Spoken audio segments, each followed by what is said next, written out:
Buenas, estimados alumnos. Bienvenido al tercer trimestre dominical 2020. Mi nombre es Marlon López Aragón y durante todo este trimestre le voy a estar impartiendo la clase de Derecho Laboral. Derecho Laboral es una clase muy importante porque en ella vamos a conocer todos nuestros derechos y obligaciones que tenemos como trabajador. Recordemos que todos pasamos gran parte de nuestras vidas, más de la mitad de nuestras vidas, en los centros de trabajo, laborando, trabajando, ya sea para instituciones públicas, ya sea para instituciones privadas, organizaciones, o ya sea también como empleador, ¿verdad? Como personas que tenemos nuestros propios negocios. Por tanto, la clase de Derecho Laboral es una clase muy importante porque va a tener incidencia en nuestra vida laboral, ya sea como empleado o empleador. Vamos a ver un poco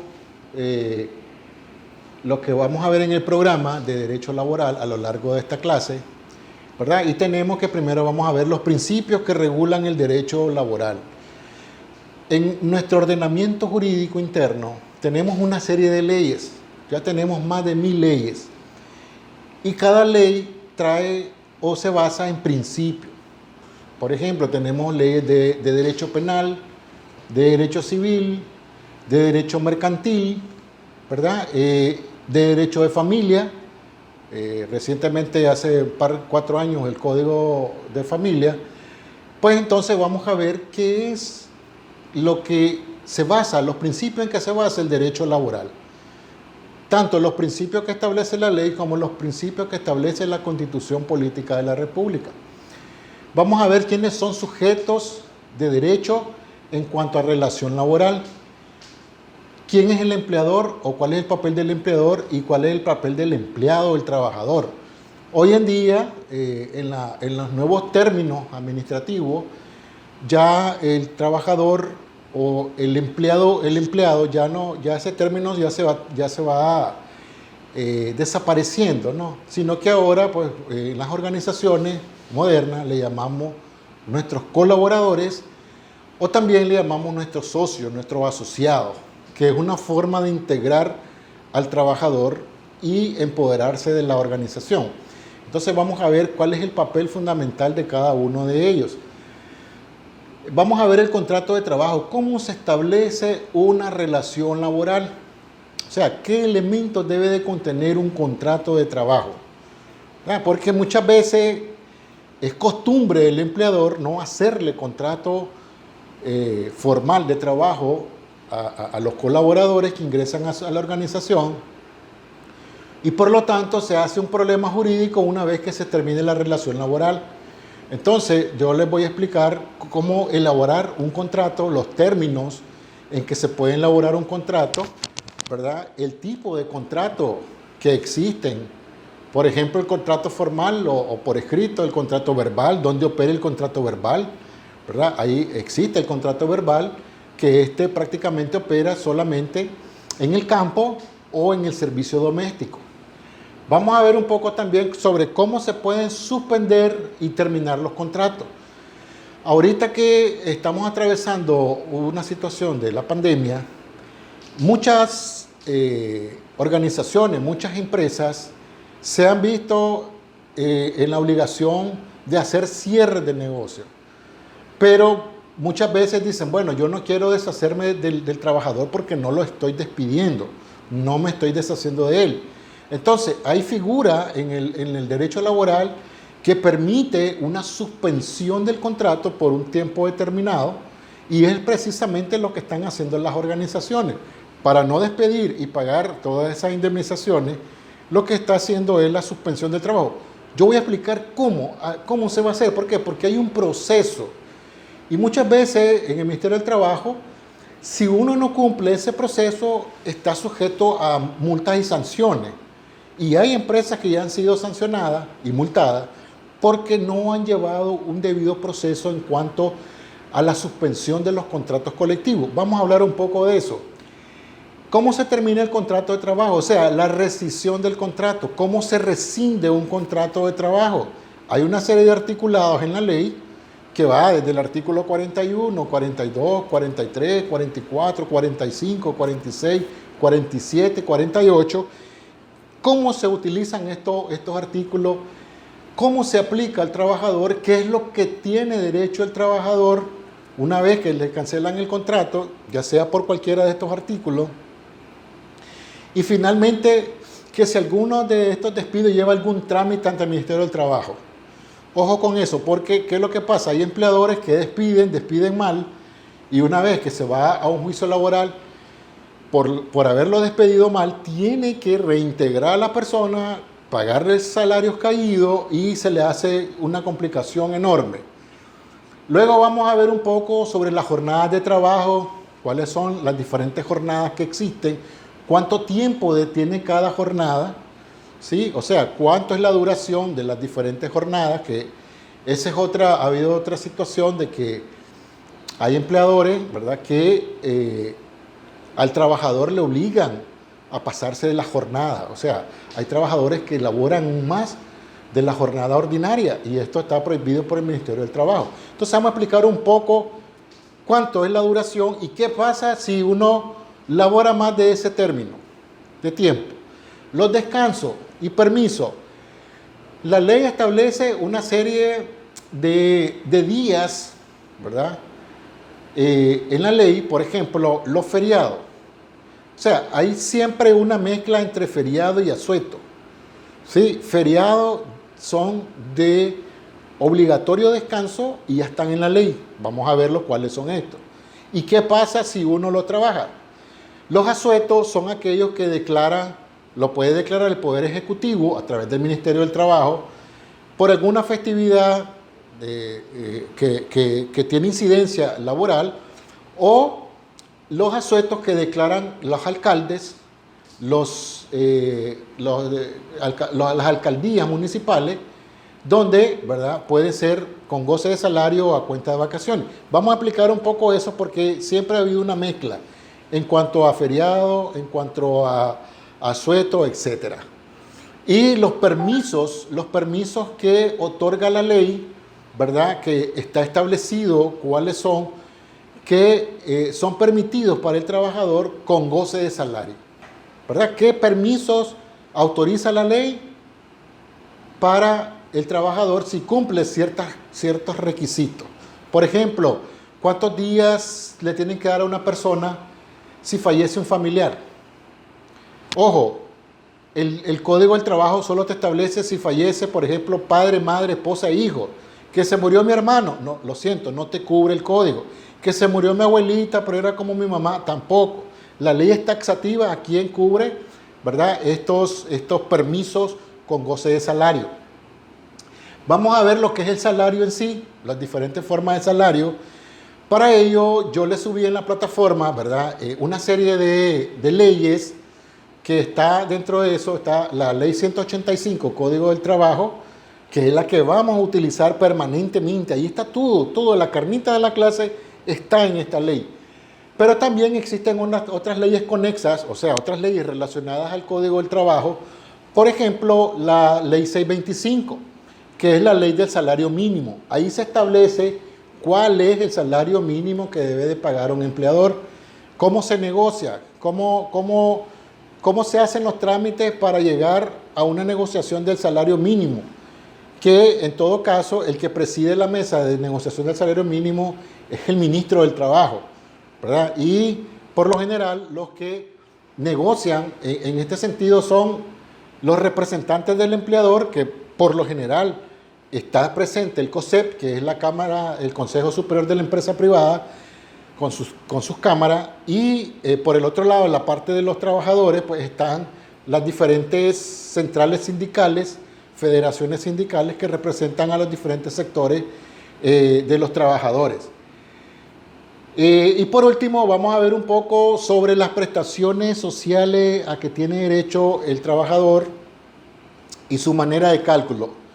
Esto es muy importante porque muchas veces nosotros como profesionales encontramos a alguien, por ejemplo, que ha sido despedido, sobre todo los contadores o los administradores de empresas, alguna persona de a pie, o sea, que no sabe de cálculo, le dice: mire, licenciado, usted es licenciado en administración de empresas, usted es licenciado en contabilidad, sí, figúrese que me acaban de despedir, yo quiero saber cuánto voy a sacar de liquidación.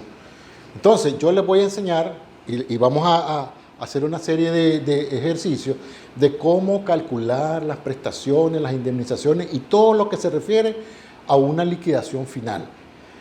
No hay que perder la perspectiva. Las prestaciones sociales únicamente son vacaciones y aguinaldo, son de ley. Ahí lo vamos a ver. Ahí lo vamos a ver, vacaciones y aguinaldo.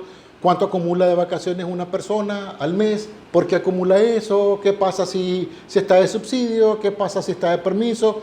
Todas esas incidencias las vamos a ver a lo largo de la clase. Y además de eso vamos a calcular las indemnizaciones por años de servicio, que a veces ahí hay debilidades en algunas organizaciones. Porque yo he llevado casos de demanda donde liquidan mal. Y si liquidan mal, van a tener problemas al final, ¿verdad? Porque el trabajador no va a aceptar esa indemnización. Dentro de la bibliografía, ya les decía, lo que vamos a utilizar va a ser el Código del Trabajo, la Ley 185, la Ley 625, que es la ley del salario mínimo, la Ley del servicio doméstico, que es la Ley 666. O sea, es un número bastante llamativo, porque es la 36, ¿no? El número de la bestia, dicen por ahí. Esa ley, ¿verdad?, salió porque se sacó una ley aparte solo para cubrir los derechos de las personas que laboran en el servicio doméstico. Es más, ya cambió el término, ¿no? Ya antes uno le decía la empleada, la señora doméstica. Ahora la ley, desde que nació la ley hace muchos años, la ley 666, estamos hablando de asistente del hogar y la familia. O sea, el nombre incluso de la ley lo establece, que son asistentes del hogar y la familia. ¿Qué derechos tienen como trabajadoras del hogar? También tenemos la ley 506, la ley de derechos adquiridos, que esta ley nació cuando salió la ley 476, que es la ley de servicio civil y carrera administrativa. Ahí hubo un problema porque chocaba la ley con el Código del Trabajo. La ley 476, o de servicio civil y carrera administrativa, únicamente se aplica para los trabajadores del Estado. No se puede aplicar la ley 185, Código del Trabajo, a los trabajadores del Estado. Y ese es otro problema jurídico que hay, porque cuando hay despidos en el sector del Estado, te agarran y te le aplican el artículo 45, y no es correcto, porque ya el Código del Trabajo no se puede aplicar al Estado. Entonces ahí viene otro problema jurídico. ¿Por qué me aplica esto? Nada tiene que ver uno con lo otro, y ahí vienen todas las consecuencias. También tenemos la ley 618, la ley sobre seguridad e higiene del trabajo, otra ley también que se fue extraída del Código del Trabajo, porque en el Código del Trabajo estaba establecido todo lo referente a la seguridad e higiene ocupacional o la seguridad laboral, pero como es tan amplio y como las organizaciones comenzaron a tener muchos accidentes de trabajo, comenzaron a tener muchos problemas de seguridad, habían demasiadas muertes por riesgo laboral, entonces se decidió hacer la ley 618 en el año 2007. Imagínense ustedes, el Código del Trabajo nació en 1996, entró en vigencia. Yo recuerdo que en ese entonces yo era jefe de recursos humanos de una institución del Estado, y yo trabajé con el código anterior, que era un código muy fuerte, era un código bien dragoniano, era un código en contra de los trabajadores, podríamos decirle. Era bien fuerte. Entonces nació la ley 185, pero a partir de ahí han nacido muchas leyes. Por el tema, por lo amplio del tema, salen otras leyes, ¿verdad?, que se están actualmente utilizando. Y ya por último, los convenios de la Organización Internacional del Trabajo, la OIT, que también lo vamos a estar viendo un poco. Quiero así rápidamente tocar la información en relación a las fechas claves para este periodo. Porque ¿qué es lo que pasa? Muchas veces el alumno pierde la perspectiva del tiempo y no se da cuenta que si va a haber examen, que si ya terminó las clases, que si vamos a primer parcial. Entonces, fecha clave, 16 de agosto, tenemos el primer examen parcial, ¿verdad? O sea, después de bueno, ahora ya no va a haber Santo Domingo, ¿verdad? Pero entonces hay más tiempo para estudiar, hay más tiempo para prepararse. El 13 de septiembre, el último día de clase, las personas o los alumnos que no pudieron hacer el primer parcial tienen la oportunidad de hacerlo en el examen de limpieza, es el 13 de septiembre, ¿verdad? Ya estudian para esa fecha para estar 14 y 15 libre y a sacarse de ese peso. El examen final es el 20 de septiembre.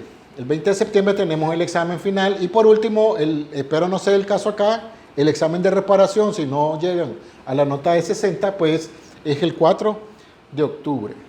¿Cuál es el único día feriado que tenemos en el Dominicano? Un feriado virtual.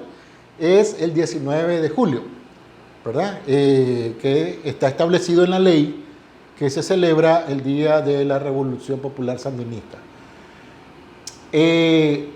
Cuando hablamos de leyes, hablamos de que las leyes están compuestas por leyes ordinarias, por leyes constitucionales, por códigos, y cada ley tiene su propia estructura.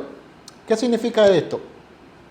Significa que cuando vamos a ver una ley, la ley se divide en partes. Tenemos que la ley tiene libro, título, capítulo, artículo. Es igual, por ejemplo, como cuando vamos a leer la Biblia, ¿verdad? Hay personas que son estudiosas de la Biblia y te dice, en el capítulo 3 de Juan, versículo 5 al 7 dice tal cosa. Entonces esas personas manejan. Entonces los que nos especializamos en diferentes ramas del derecho, tenemos que manejar esa estructura. Entonces yo se las explico porque de repente yo les voy a decir, miren muchachos, en el capítulo 5, título, libro tal, capítulo tal, vamos a ver tales artículos. Bueno, entonces ya ustedes ya van a tener el conocimiento de qué estamos hablando.